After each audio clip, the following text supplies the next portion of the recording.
Thank you very much. We have some executive orders that we're going to be signing right now that are very important.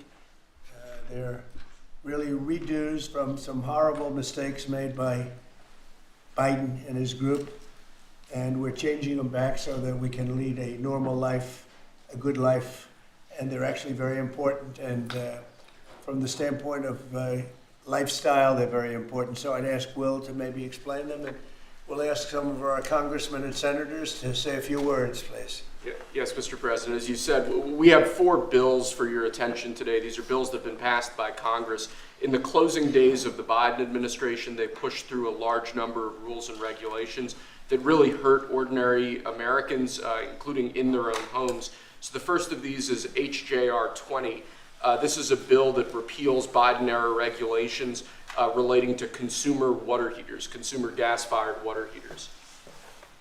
Who was in charge of this one? This is Gary and myself, sir. Gary Palmer sponsored it, but this bill specifically saves a factory in my district. 300 Georgians will continue to have their jobs as soon as you sign that. Mr. President, this rule was issued on Christmas Eve, thinking that we wouldn't be keeping up with what the Biden administration was doing, but we moved quickly to get And this this was bill on introduced. gas heaters. Banning natural gas. Isn't that tankless water ridiculous? heaters.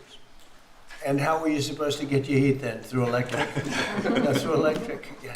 Was that basically it? Yes, sir. Electric heat, which isn't as good. Crazy.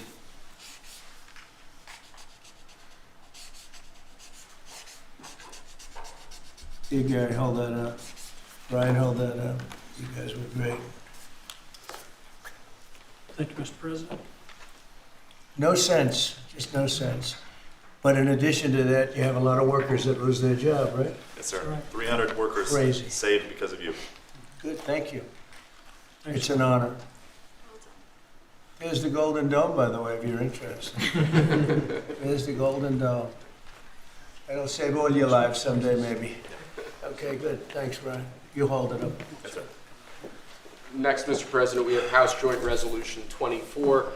This is the same basic idea, but this relates to walk-in coolers and freezers and other refrigeration devices. Again, last-minute Biden-era regulation that hits ordinary Americans hard. And what do they do?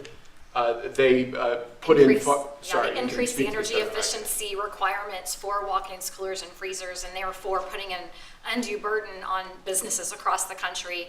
Everything from restaurants to pharmacies, hospitals were To all a going point to be where it didn't work. impacted. In other words, they made the restrictions so strong that it didn't work. And it was going to cost them so much money to actually meet the energy efficiency standards, which didn't really save much money. So this is going to actually help our small businesses across the country, Mr. President. Good.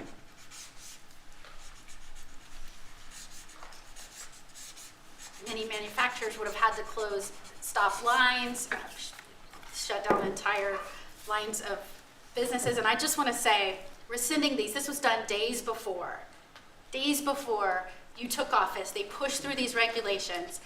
They didn't think about the cost to businesses. They didn't put American interests first. They didn't put American businesses first. I am so grateful we finally have a president who's not only walking back these insane, burdensome regulations that are ultimately going to cost us Americans and American businesses, but that you are thinking about the next generation. And as we're leading into Mother's Day, some of us are trying to parent and serve this country at the same time. Thank you for welcoming my son, who is 15, with his mother serving, watching what we're doing for him and generations to come. You are making this country stronger for them. Thank you. Thank you very much. Good luck, right? Take care of your mom. Okay, how's that? You want to hold that up there? So you Thank can- you. That's a big one, isn't it, huh? Common sense. It's all about common sense, right? Okay, Will, go ahead. Next, sir, this is House Joint Resolution 42. Again, this is a rescission of a Biden-era regulation, in this case relating to energy conservation standards for household appliances and certain consumer products.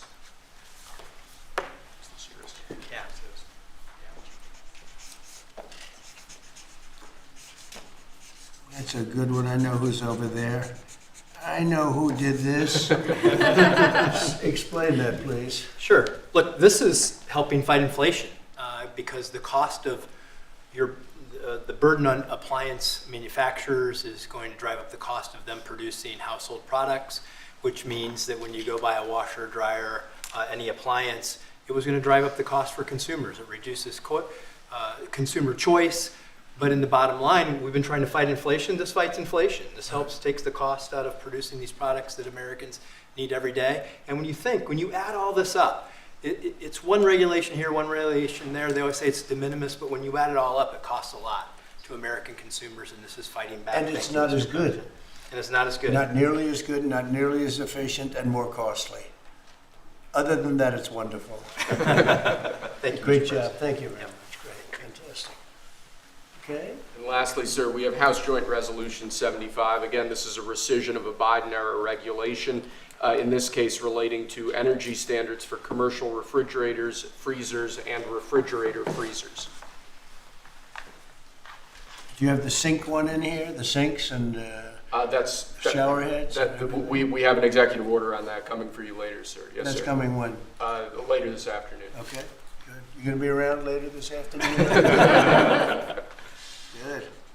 Sinks and shower heads, where you buy a home and you have a new shower head and you don't get any water, the water doesn't come out of the sink, the water comes out of nowhere. What a shame, what a ridiculous waste.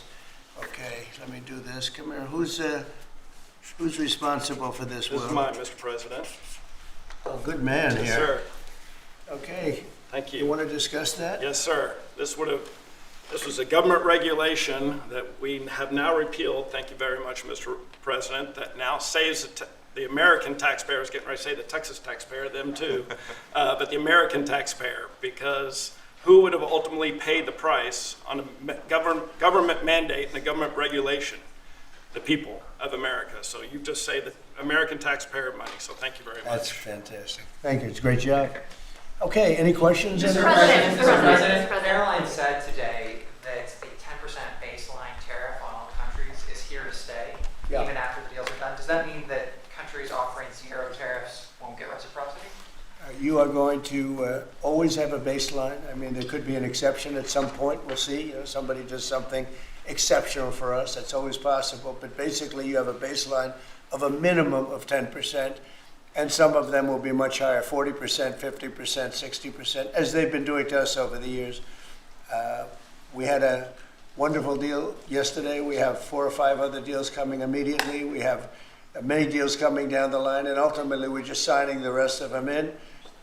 But we always have a baseline of 10%. And then specifically on the possibility of an increase in taxes on wealthier Americans, what do you say to conservative Republicans who argue that this is an increase on small business owners? Well, what we're doing is we're actually, if we ever did that, it would only be, and from what I hear, people would love to do it, rich people. I would love to do it, frankly, but what we'll do is that, you know, they'll go around saying, oh, this is so terrible. What you do it is you're giving up something up top in order to make people in the middle income and the lower income brackets save more. So it's really a redistribution. And I'm willing to do it if they want. I would love to be able to give people in a lower bracket a big break by giving up some of what I have. But I'll tell you, a lot of people say don't do it because of the fact that you have the Bush statement about read my lips. But he lost because of Ross Perot. He didn't lose because of that statement. And then on the salt. But I don't think they're going to be doing it. But I actually think it's good politics to do it where richer people give up. And it's a very small, it's like a point. But they give it up to benefit people on a lower income. And then on the SALT tax credits, Mr. President, there are some Republicans who say, why is it that these 45 other states should be paying taxes to alleviate the tax burden of New York? Or It's only because those states are behind, very badly behind, and those people were affected very badly. And you know, the sad part is oftentimes they were affected badly because you had bad management in those states, like in California with Newsom and, you know, people. So you had some bad management. But that's being worked on now, and they may do a piece one way or the other. It's a very complex issue, but I think it's being worked out. I think it's going to be worked. It has not been settled yet, but they'll settle it up pretty quickly. Are you Mr. President, can we ask a question? What parameters have you given Scott Bessent on negotiating with China this weekend? We have to make a great deal for America. Are you going to be disappointed if he comes back without a deal? No, not at all, because we already made a great deal. We're not doing business with China right now. Given your relationship with We Prime Minister... lost $1 trillion last year with China, $1 trillion. So if you're not going to do business with them, you're not going to lose $1 trillion. But we lost. I want China to do great. You know, I'm very friendly with President Xi. I have great respect for him and for China, but we can't continue to allow them to do what they did. When I was president, they paid hundreds of billions of dollars in tariffs and taxes. And then Biden screwed it all up. What he did to this country between the border and between all of the other problems, the wars, everything, what he did to this country should never be forgotten. But one of the things he did is the trade was so bad and so imbalanced. So I think we're going to come back with a fair deal for both China and us. Have you given Bessent a number of how low you're willing to go? Yeah, I am. Are you What's willing the to share number? that number? No. But I put out a number today, 80%, so we'll see how that all works out. Mr. Given your President, relationship the with U.S. Embassy in Kyiv is warning right now about possible Russian significant attack on Kyiv. What's your message for Putin? I have a message for both parties. Get this war ended.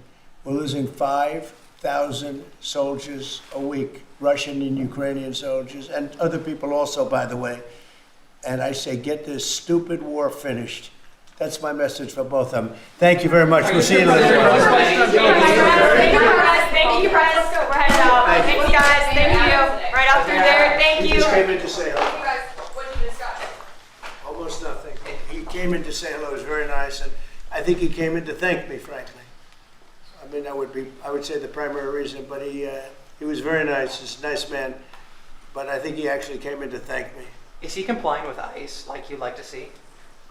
You'd have to ask Tom Holman. Mr. President, Mr. President, do you have a reaction to Bill Gates' comments yesterday that the cuts of USAID will lead to millions of deaths of children around the world? I don't know anything about his comments. Mr. President, Thank you. thank you.